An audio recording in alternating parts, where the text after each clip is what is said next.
Getting back into the hands a little bit. Talked about sinking the wrist, the space between the thumb and the index finger, center of the palm.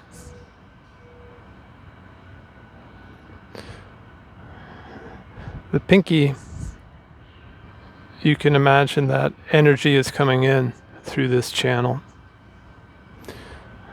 Thumb and the index finger, you can imagine the energy goes out.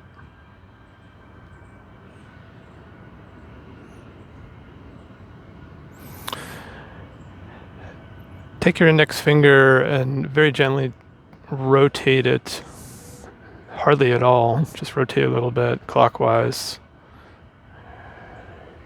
counterclockwise. Initially you feel the movement of the middle finger joint, proximal joint, but as you go slowly, you begin to notice movement in the hand and the wrist, the elbow.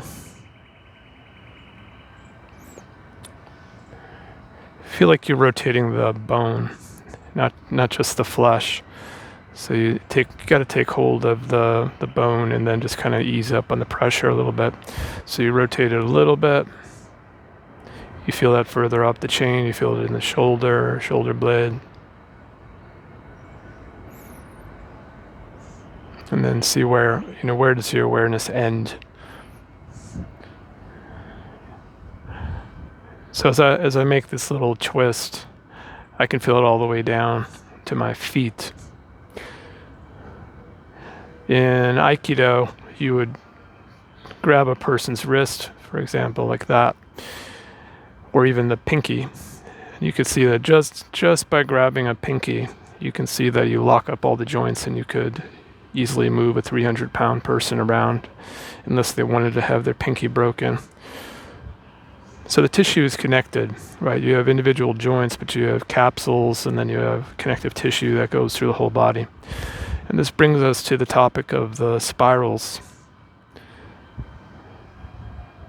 Right, so you could put a little bit of energy into your hands, your fingers, which are relaxed, and you can draw energy in, and you can release the energy out, and feel that the energy could come through the fingertips, or it could go into your palms, or it could go in to the bone itself, right, from all directions. But basically, feel that you can bring things in a spiral.